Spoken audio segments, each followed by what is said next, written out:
Welcome to the Cassandra Terry Morning Show. Cassandra Terry, the mindset coach and founder of Manifesting Miracle Makers, rounded up her LinkedIn family once again. First, we've got Brian Smart, Mr. Content and Dadpreneur. He's striking the perfect balance between raising his youngest daughter and creating masterful content. Next, meet Denise Annalise Spiller, the gig expert and relentless traveler and writer. She turns every gig into an adventure. Then there's Jay Pasquale, the storytelling strategist, a poet and voiceover artist. He's weaving tales that'll make you think, laugh, and maybe even change your perspective. Get ready for a show filled with wisdom, inspiration, and the magic of family. Let's welcome Cassandra Terry and the rest of the fam. Hello. Welcome to the Wednesday edition of the Cassandra Terry Morning Show. It is Wake Up Wednesday. And on Wake Up Wednesday, we talk about the power of intentionality, the importance of being intentional. And as always, I have a quote or an acrostic for you guys. Today is a quote. And we'll go around the room and we'll share our thoughts and what each other's conversation triggers, what your comments bring about, as well as, just what each person wanted to share in relation to the quote, and just our perspectives on the importance of intentionality. But today I woke up a little early. I'm feeling great, full of energy. So I'm super grateful for that because I've been a little bit under the weather, but I woke up this morning just feeling good, well rested. The first time in a while that I've woken up and felt like, oh, I slept well, my battery's recharged, I'm ready to go. So forgive me if I just spill over because I'm so full of energy today and it feels good. But one of the things that I can do on a Wednesday when I wake up early is I have the opportunity to catch Stanley Green's room. And this morning, his room aligned so beautifully with what it is that we talk about on Wednesday.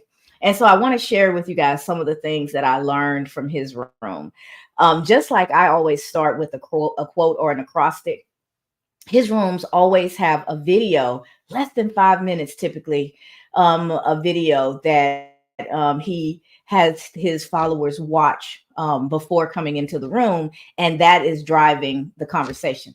So today's video, let's see if I can find his name of the guy who actually whose video it is, so you guys can catch it, and I'll try to remember to put a link to it after we close the show. But he was talking about our thoughts, and Stanley always gives he always says we have about 50,000 thoughts a day. And there's plenty of research that supports that. And this particular video that we watched, the guy said 65,000 thoughts a day. So just think about that. Somewhere between 50 and 65,000 thoughts that you're processing all day, every day. Just think about what our brain is going through all the time.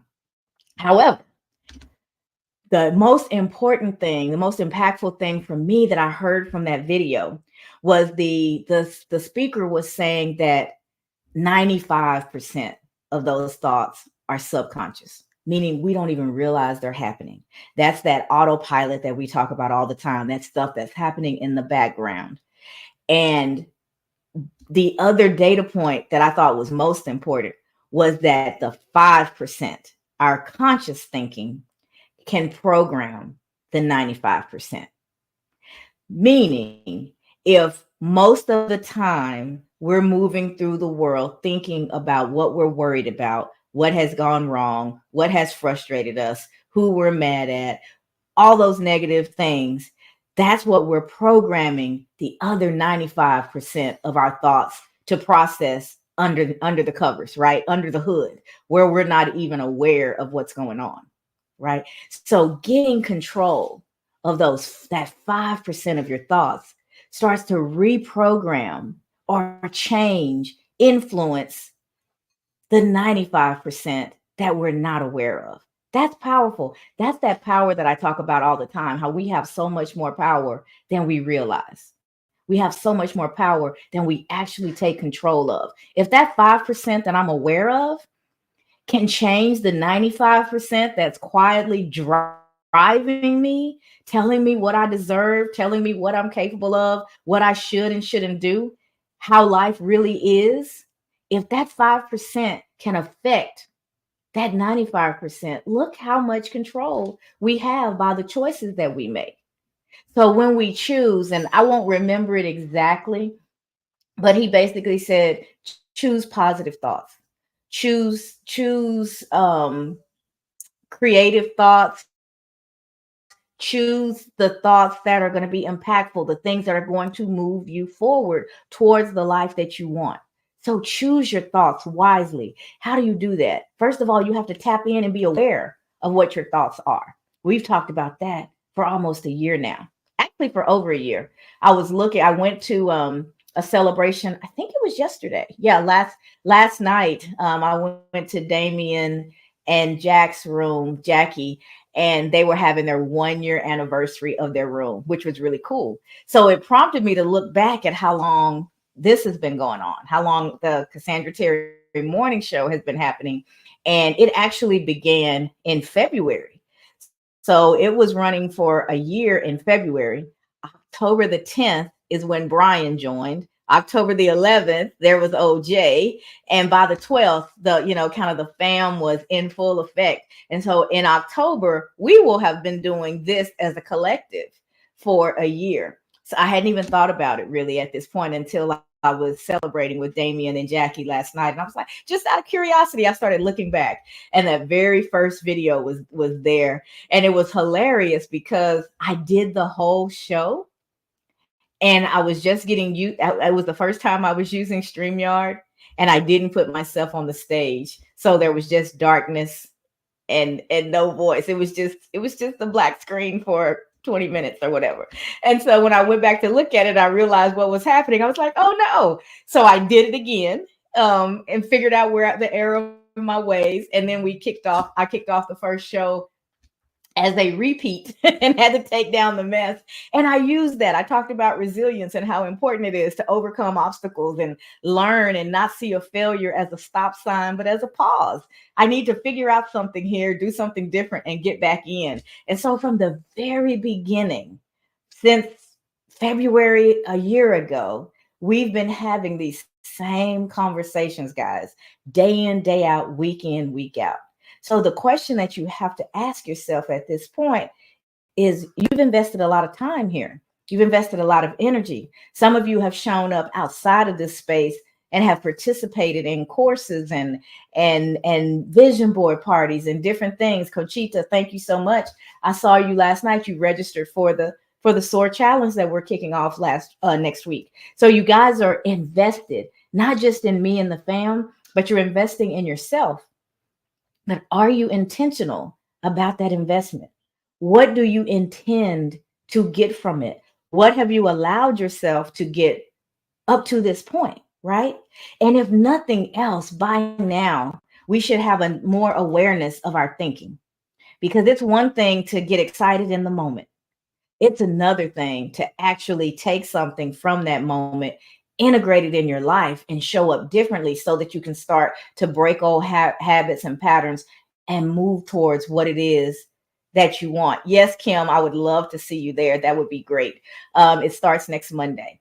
So being intentional is so, so very important. So right now, wherever you are, whatever you're doing, set an intention first for the time that we're spending together right now.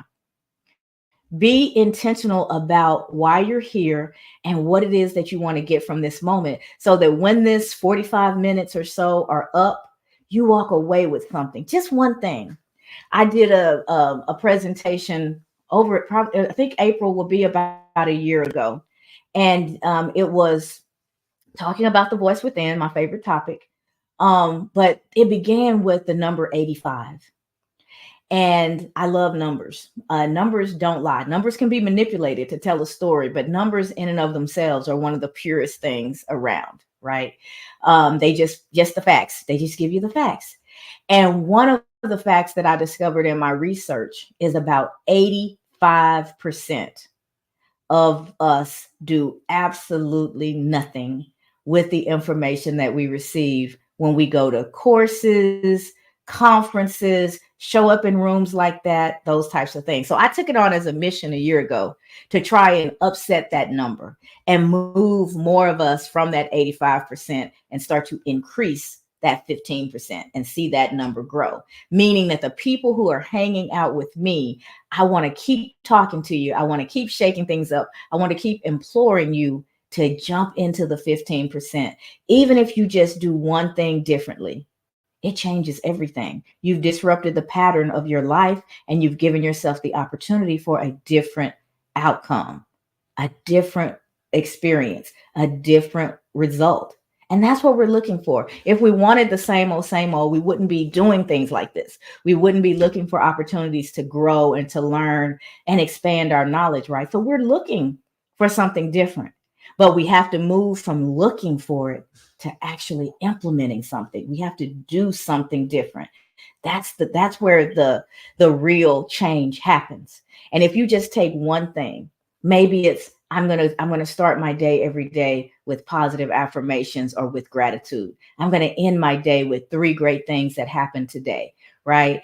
I'm going to show up and I'm actually going to engage and be more transparent and start to put myself out there a little bit more. I'm going to speak to that person that I've really wanted to get to know, but I've shied away from. I'm going to let my boss know what my intentions are, where I want to go in my career.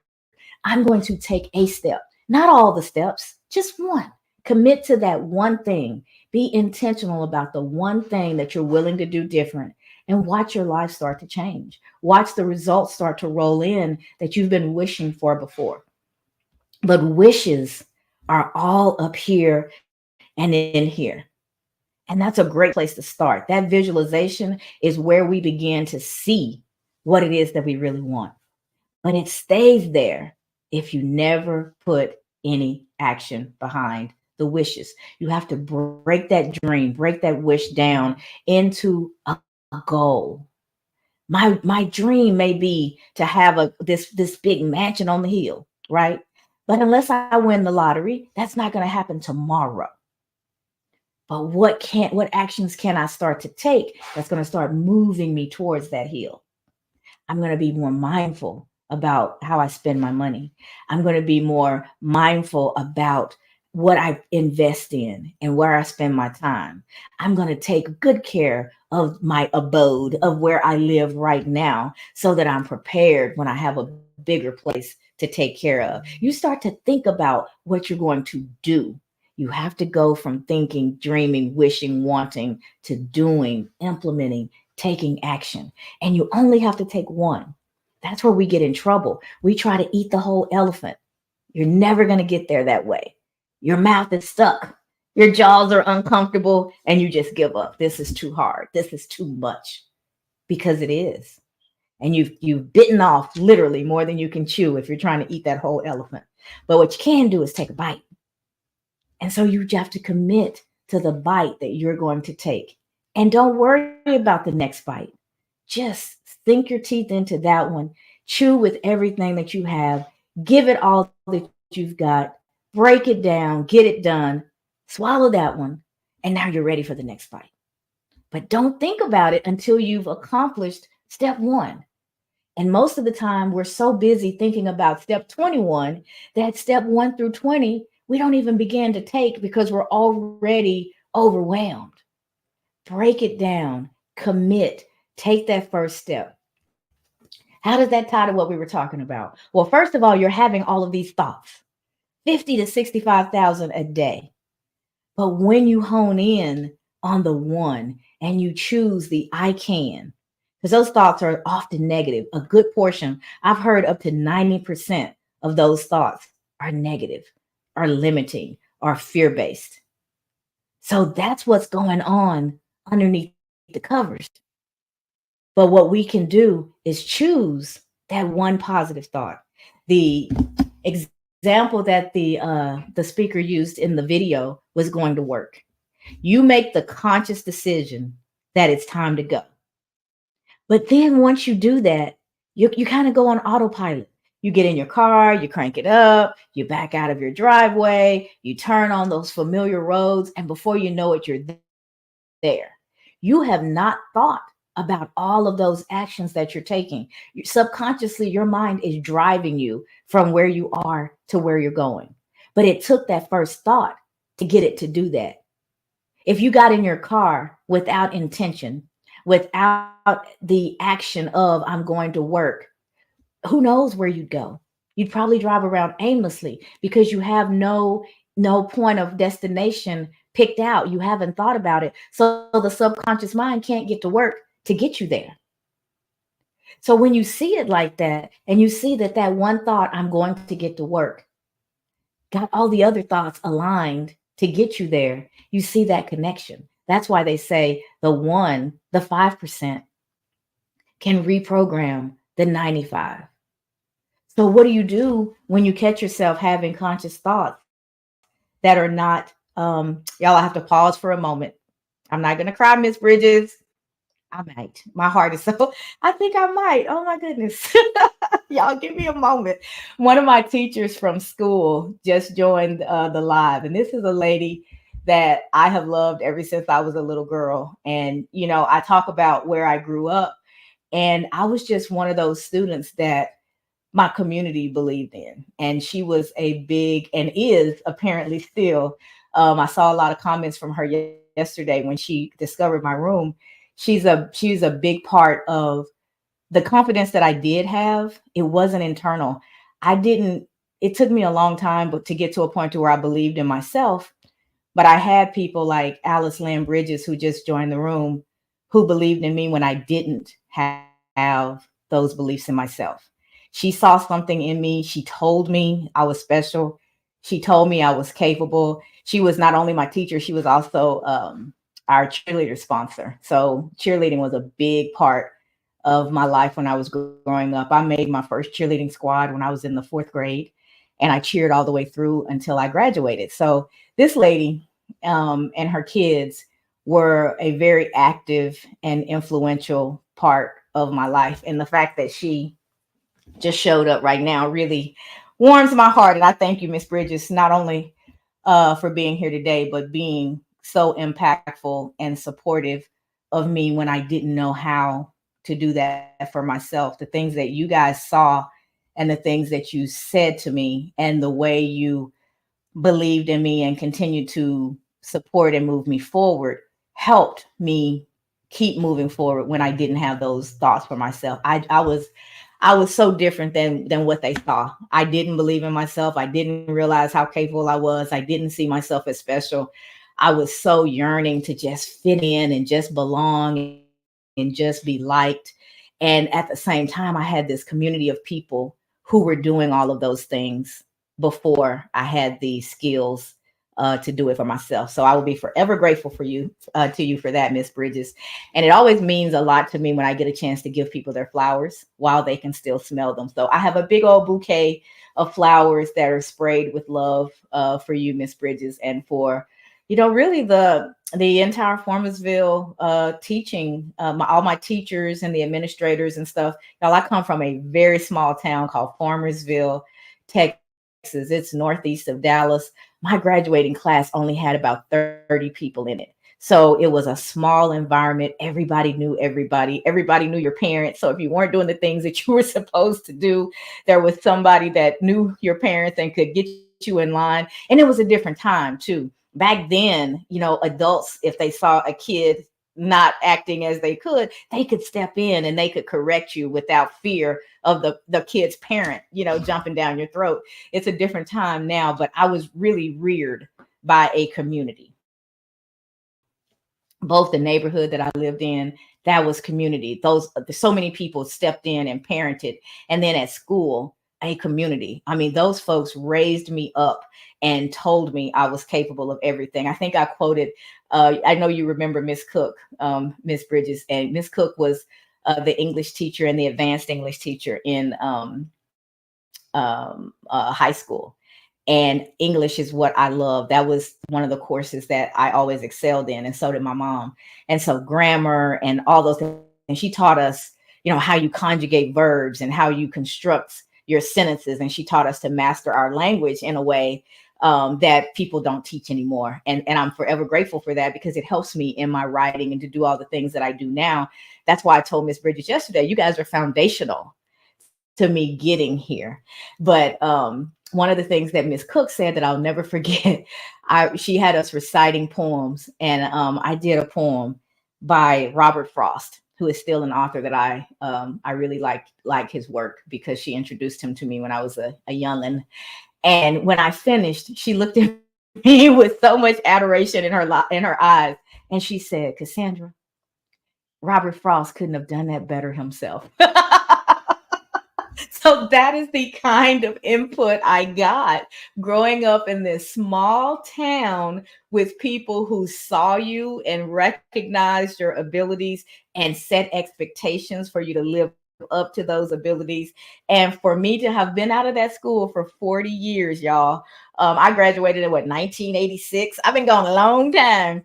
And one of my teachers is here. She found the room yesterday, and she started sharing it, and other people from the city that I grew up in. Y'all, a city with not even a stoplight. We had some stop signs, but we didn't even have a stoplight. And that's how small the community was. And because she shared it, other people from the city started to see it and started to respond.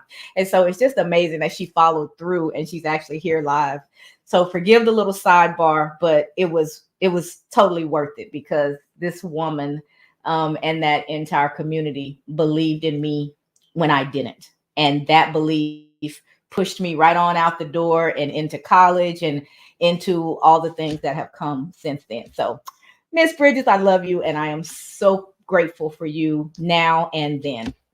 All right, let's see if I can get myself together and get back to it, because my cup is a little full at the moment. So let me start by taking a look at the comments that have come in, and then I'll share the quote with you. And then, Brian, I'm going to kick it over to you so I can pretend like I'm this tough girl that I have the world thinking I am. But right now I'm all mush inside. So Sonia says, "Good morning, fam." Conchita, hey, Conchita says, "Greetings to all on my wonderful Wednesday. Grateful for another amazing day. So am I."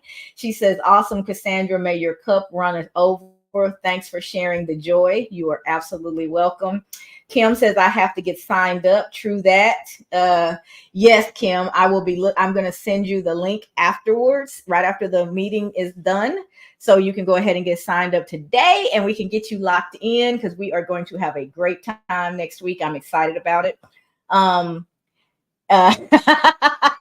Conchita is using a Cassandraism. She told Kim, "Get from to do to done." I love it. I love it. I love it. And Kim said, "Amen." Miss Bridges, who started that whole soliloquy that I just got off on, said, "Good morning, pretty girl." And that was the other thing, y'all. They always told me I was pretty. They always told me I was so capable. Everything I did, they just made a big deal about it. If it was cheerleading, if it was reciting a poem, whatever it was, there was this constant reinforcement of, "You're good enough. You're great. You're excelling. You're capable." And even if I wasn't able to accept it in that moment, those words still have echoed within me my entire life and have helped me to keep moving forward. Conchita says, "This is so touching. A full circle moment for Cassandra and Miss Bridges. Just makes my day." Mine too. And Kim says, "Amazing. LOL. Love it." Yes. So let me share today's quote.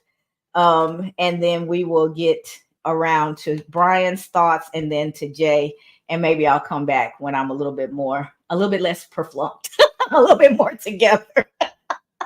So our quote for today is, "You can't cross the sea merely by standing and staring at the water."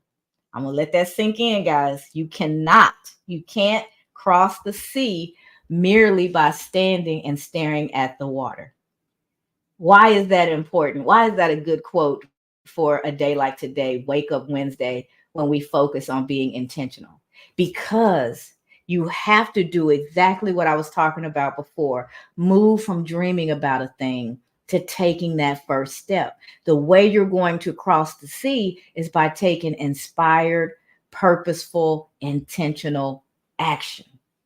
So hopefully you guys have already done it. What's your intention for this time? Why are you here? What do you intend to get from listening to me babble on with my friends today? You're here for a reason, and I hope it's not just because you like me. I love the fact that you do, but the reason I'm here is so that not only me, but each one of you can start having the change necessary to have the life that you desire. So purpose it in your mind right now. What intentional step are you going to take to move you towards the life that you want to live? If your life is on the other side of the sea, you're standing at the shore, and you've got to get across this barrier of water to get to where it is that you want to go. What's your first step? What's the first step that you need to take? Think about that right now. See your life, the goals that you have for your life right now, on the other side, and commit to step one right now, and leave this room not only committed, but start taking that step. The next step will appear. It'll become clear to you what else you need to do, but it begins with that first purposeful, intentional action. You have to do something. You can't cross the sea merely by standing and staring at the water. Brian, I hope you're in a position where you can share with us. Save your girl, because I'm an emotional puddle. I'm a mess right now. So Did, please unmute and did you say, say perplunked? Did you say perplunk earlier? It sounded like I heard you say perplunk. yeah, I thought you yeah. did. I thought you did. That's that Now, I'm real gonna I'm education. gonna say We didn't play. We I'm didn't gonna play say in Miss Farmville. Bridges had something to do with that. I We think did Miss not Bridges had play. something to do with that. Miss Bridges had something to do with that. They expected us to master our language. They expected us to understand how to punctuate, how to construct a sentence. How they expected that, and we rise to the expectations that are set for us. So I And had you high delivered standards, and so there we go. Flunk. and still delivering perplunk. That's hilarious. I love this quote today. You can't cross the sea merely by standing and staring at the water. That is the epitome of consciousness, of being awake, is realizing, hey man, I'm not gonna make it if I just stand here and do nothing. I'm never gonna move to the next space. I also like what you said about autopilot. So this is a conversation I have with my kids all the time. And this is something I talk about in my work all the time. I talk about, and I got a couple of meetings this morning I'm heading into, and we're gonna be talking about this. Your brain, and you need to be listening here. Your brain is not a creation station. It's a sending and a receiving station. As brilliant, as genius, as smart as you think you may be, you will never come up with an original thought. Sorry to disappoint you guys. No thought is yours. It's coming from somewhere and you're sending them somewhere else, right? To that end, let's talk about how auto suggestion puts you on the path to intentionality, right? So I take notes, and I make little stickies. I leave little reminders up around the house all the time. It's just a common thing. Everybody knows.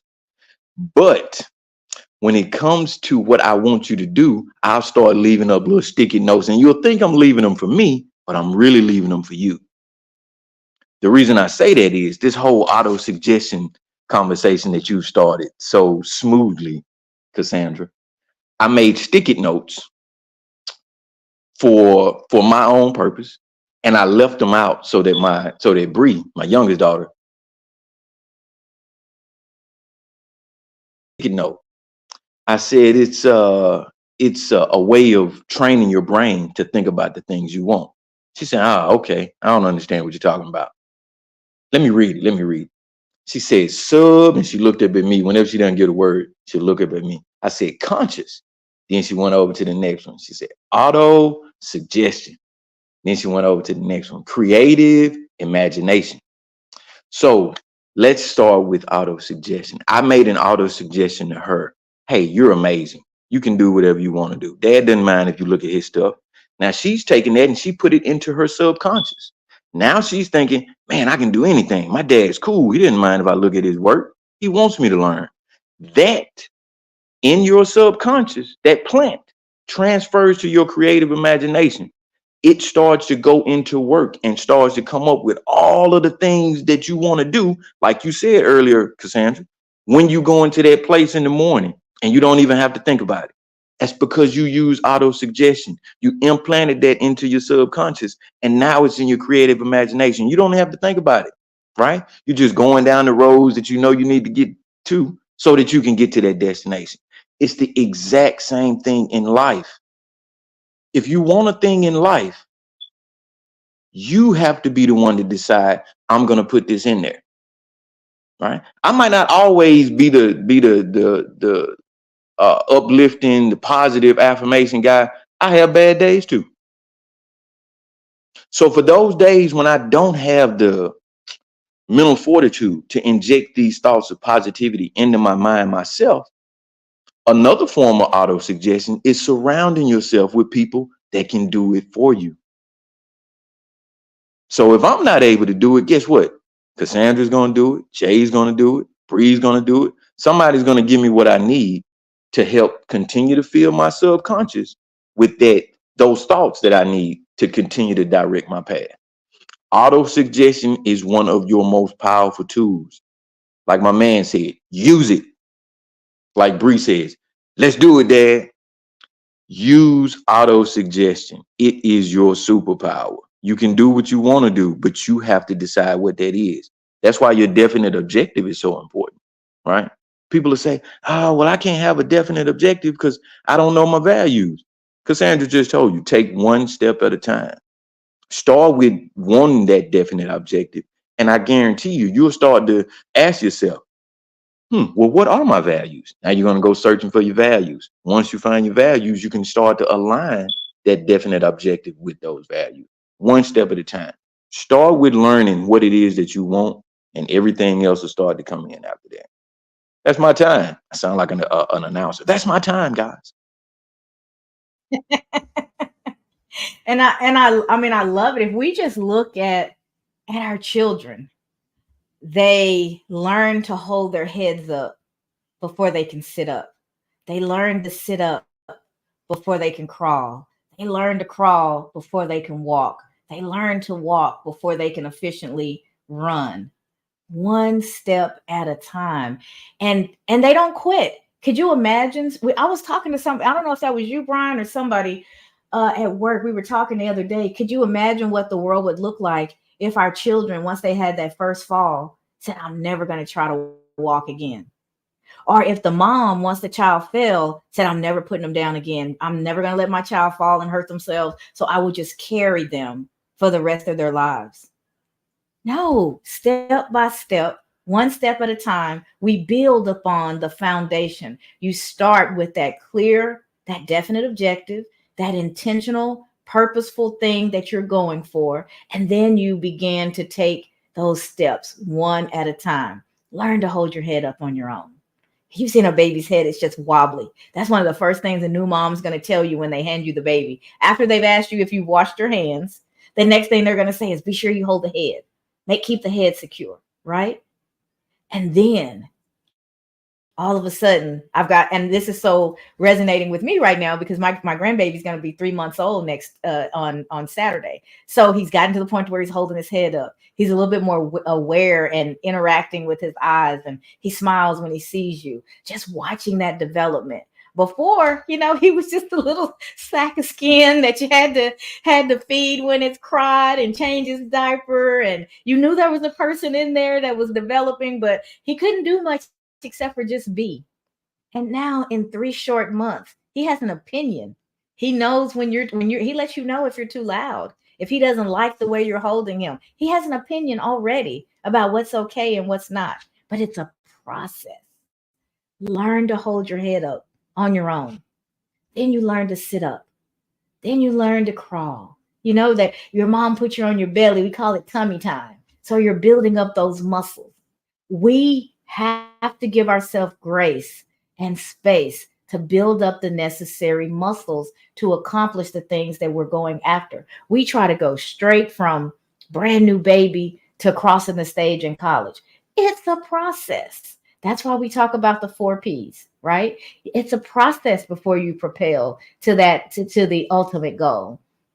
Give yourself the opportunity to walk out your process without giving up along the way. Yes, you're going to fall. Yes, you will, but you can get back up and you can learn, why did I fall? Do I need to strengthen my legs?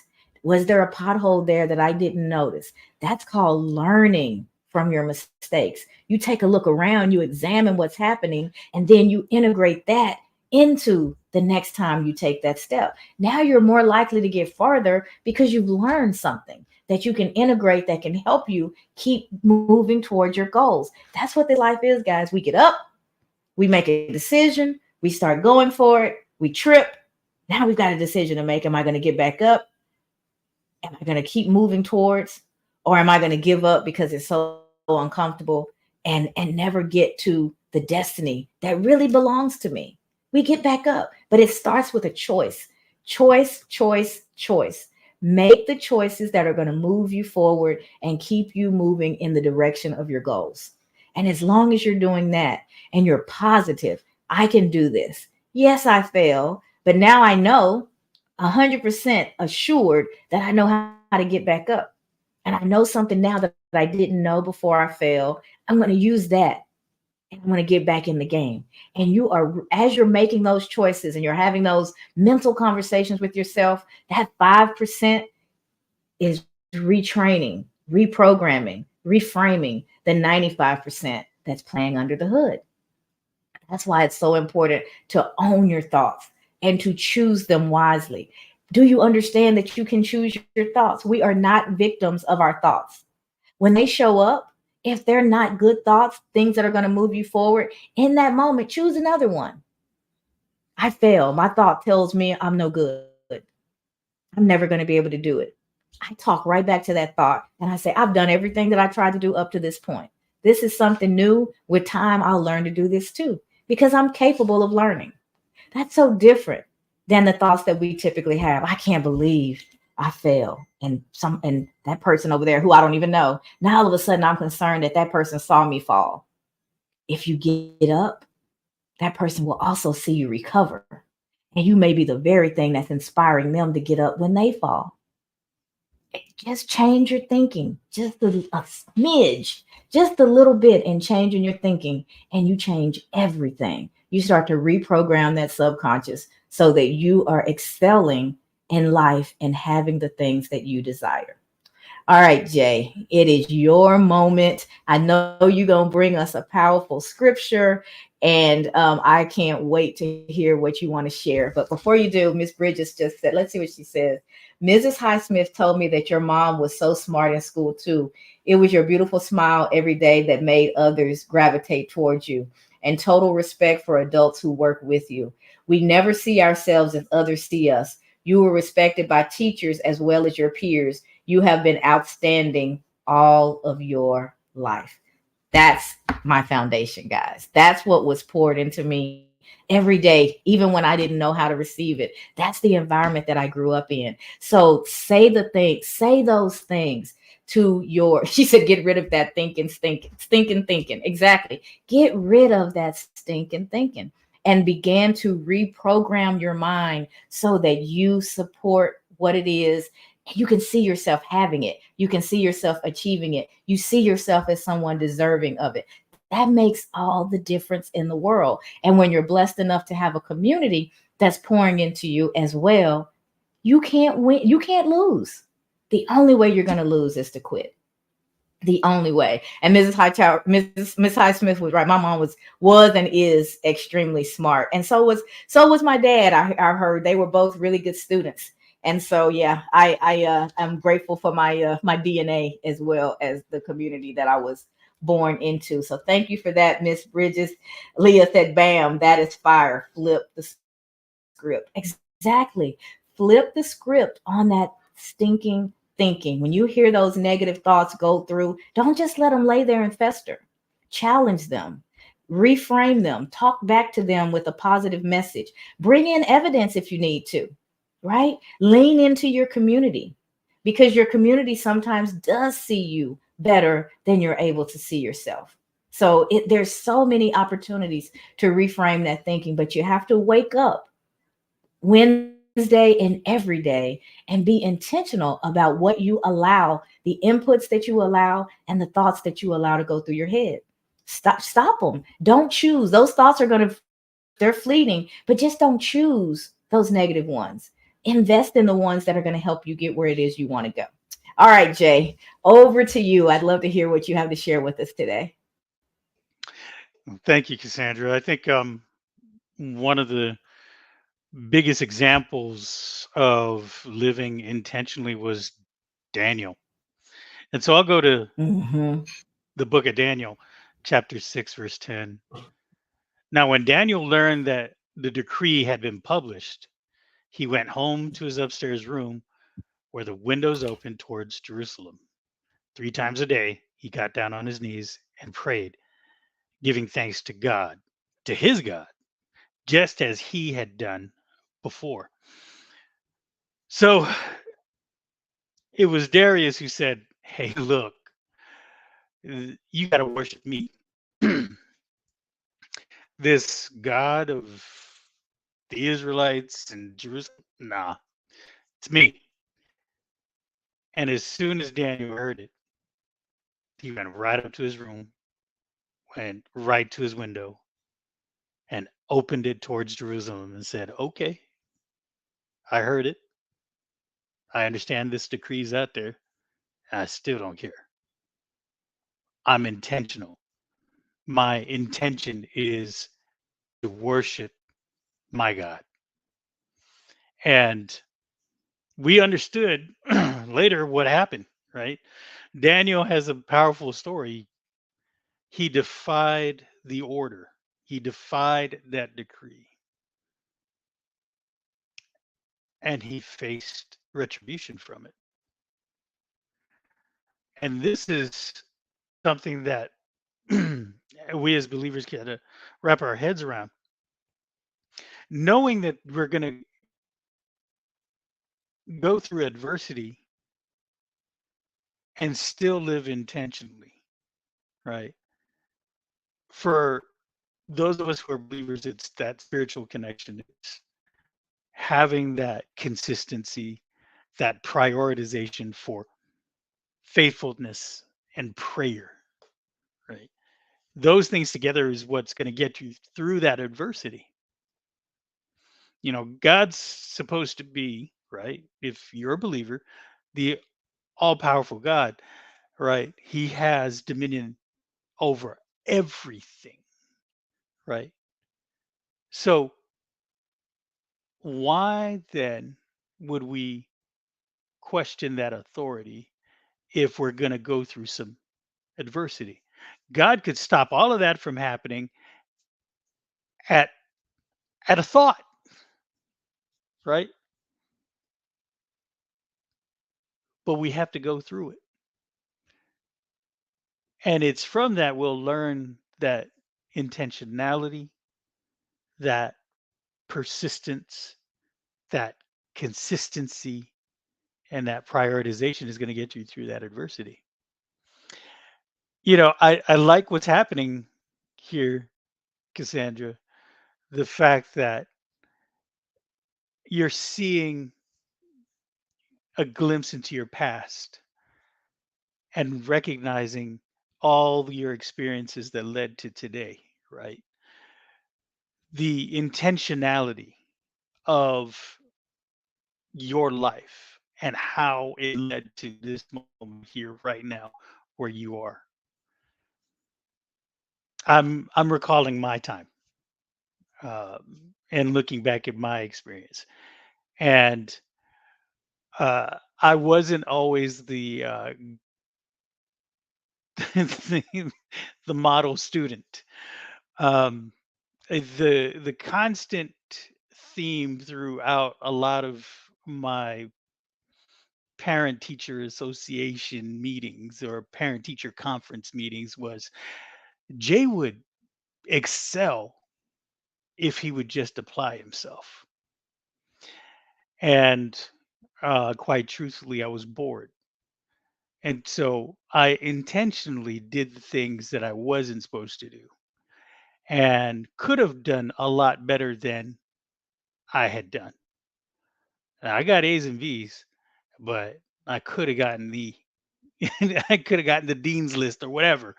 But um, I remember there were some glimpses of times when I was like, okay, I could really do something. I could really do something. And I recall being in a class. It was actually Mrs. Smith's class. It was um it was English class. And I loved it because it was about reading and grammar, and I loved it. And one day I used a word because I was supposed to use this word in a sentence. I used this word in a sentence. She said, "No, that's not that. That's not the meaning of that. That's not. You're using it incorrectly." I said, "No, I'm not." Um, as a matter of fact, I know this word because I read it recently in a book on my own, and I had to really wrap my head around it by using the context clues in that book.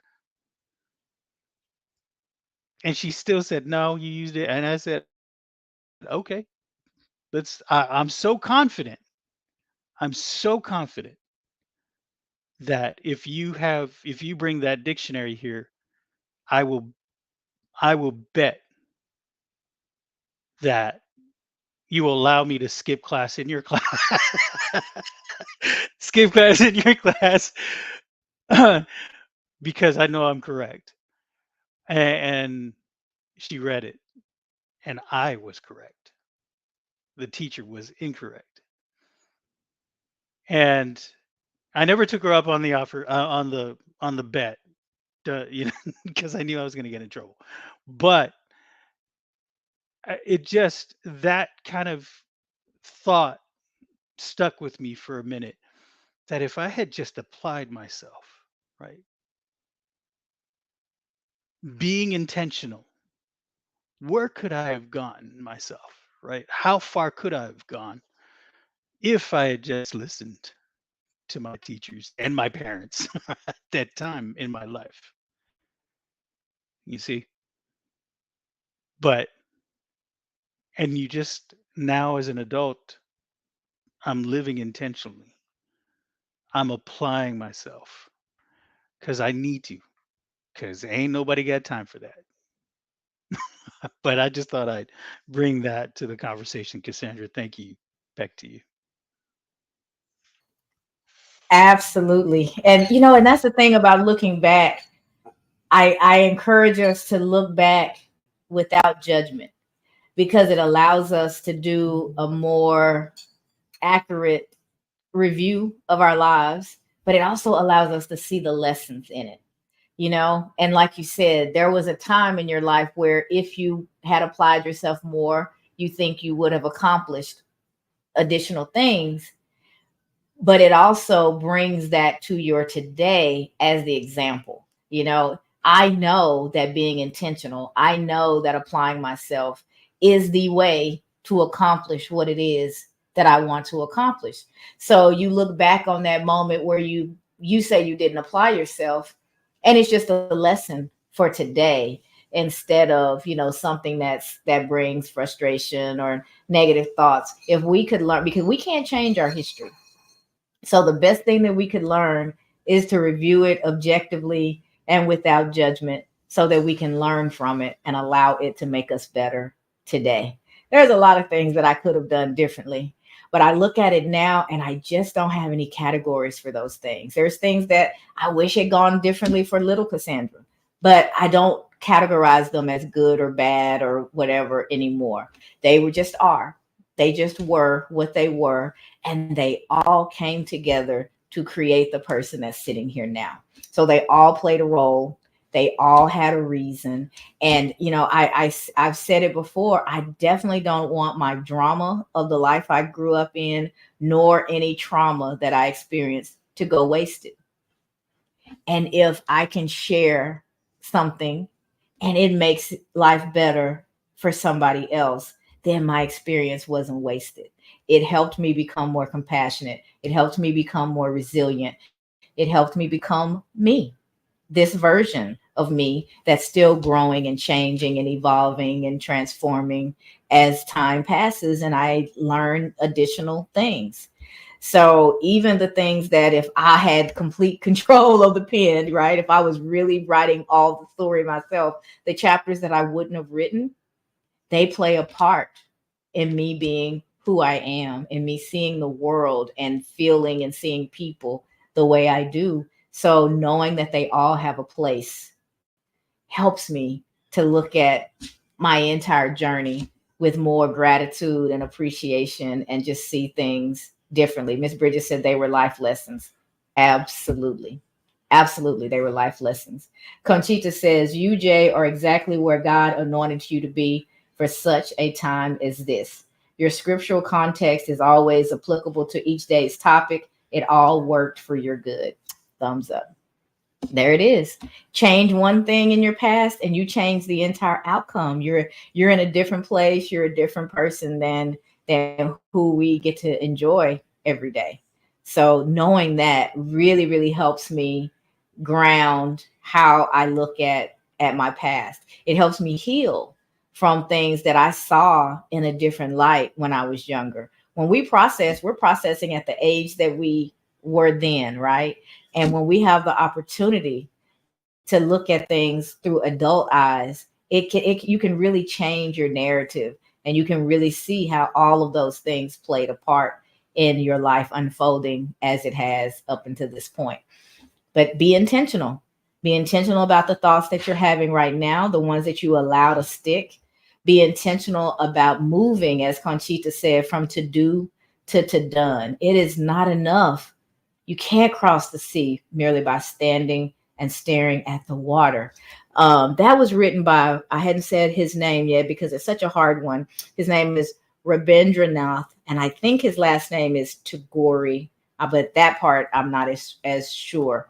But he was the first non-European to win a Nobel Peace Prize, and he won it in literature. Um, you can look him up. He has quite a rich history, and contributed a lot to the world. But this particular quote just grabbed me, and I had to share it with you guys because I think we spend a lot of our time staring at the sea. We want to get to the other side. We know there's something all over there for us, but either we're afraid of the water, we're afraid of our abilities. Can I really swim all the way across? What if I get halfway across and I'm needed back here? Our minds will start to spin and we will come up with all of these what ifs. But what if you make it to the other side? Why don't we learn to visualize and expect success as much as we visualize and expect things to go wrong? Change that stinking thinking, like Miss Bridges said, and visualize yourself on the other side, enjoying that thing that you've been trying to get to. And it will encourage you. It will build up your resilience and your belief in self, and it'll give you just enough strength to take that first step. That is all you need. One step at a time, one decision at a time, one choice at a time is how we get it done. These leapfrog dreams, this instant gratification nation that we live in, where we want everything now, we want everything easy, it's not real. That's reality TV. There is very little reality in reality TV. It's produced, it's scripted. The parts that don't look good are cut out. The things that they didn't say right get rewritten. It's not real. It is a picture of life. It's not living. It's just a snapshot, right? And often it's not even a snapshot, it's a painting because they made it look exactly how they want it to look. We don't have that luxury. We don't have that time to waste. Don't spend your time trying to look like you have the life that you want. Spend your time actually investing and creating that life. If I want to look rich and I buy a big fancy car and move into the right neighborhood and everything that I own has somebody else's name on it because I'm all about the labels, I may have all of those things and not a penny to my name. I may barely be able to put gas in that car. I may barely be able to make the monthly payments.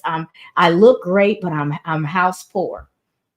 People make those decisions all the time, but that's about looking the part. Looking the part is not nearly as important as being the part. Doing the work step by step, day by day to actually create that vision and bring it to life instead of creating the facade of that vision. That's why we try to show up transparently. That's why we talk to you guys about the things that didn't go so well. We laugh sometimes when we're coming on a little late because the technology didn't work. Miss Bridges was telling me just a few minutes ago that we lost our connection on Facebook. Life will life. Things will happen. But how you respond to those things is what's going to keep you or deter you from creating the life that you desire. Are the obstacles that hit you yield signs or are they stop signs? Don't let them be stop signs. When you yield, what does a yield time tell you? Caution. Take a moment, look around, survey the scene, see what's going on, and then proceed with caution. I still remember driver's ed. That's what the book said. Proceed with caution. After you've surveyed and you've looked around and you've taken in the data, now you're prepared to get going again. But if you hit the stop sign, it trips over. You're done. So make it a yield sign when you hit an obstacle. Figure out what it's trying to teach you and then learn that lesson, implement it in your life, and get right back on the road. Get right back on the trip, headed towards the life that you are actually creating for real. That's what it's all about. Let's see. We've got a couple more comments that came in. Conchita said, no, it was Leah. Wow, Jay, that was an incredible story. You are now stepping into your power, and we are all blessed to learn from your wisdom and knowledge. Conchita says there's a great book by John Ortberg entitled, If You Want to Walk on Water, You Have to Get Out of the Boat. Highly recommend reading that. Definitely supports today's quote. And Leah said, Conchita, that sounds amazing. Absolutely. You're not going to walk on water from the boat. You can float on water because that's what a boat's designed to do. But if you actually want to walk by faith, you got to take that first step. And that's what the quote is all about today. You can't cross the sea merely by standing and staring at the water. So get excited about what's on the other side. Understand that you're capable of getting there. Understand that you deserve the life that you desire. And then take intentional, purposeful action to get you from the shore and into the water towards the what's on the other side for you, whatever that may be. And guess what? You get to decide what that is, because that on the other side is the thing that you're working for. On the other side is the life that you're dreaming of. See it there. Understand that it's over there, but you've got some work to do to get there. You may have to swim. You may have to float. You may have to find a boat or something that's going to help you get there. But take that first step. And the first step is deciding what's on the other side, deciding that you clearly want it and that you're committed to getting it, and then stepping into the water. We're all capable. We are all deserving. So don't waste another minute staring at the sea. Start taking your first step towards the life that you desire. That is it for today's show, guys. We are so grateful for each one of you. Thank you for joining us today. Make sure you join us every week, Tuesday through Friday, 7:15 a.m. Or tomorrow's Thursday already. Thankful Thursday, my favorite day. Show. For advertising or sponsorship questions, reach out to Cassandra or any member of the FAM Collective on their LinkedIn profiles. Have a great day, everyone. Have a great day, everybody. See you back here tomorrow. And don't forget to sign up for the SOAR Challenge. thevoicewithinwins.com/SOAR Challenge.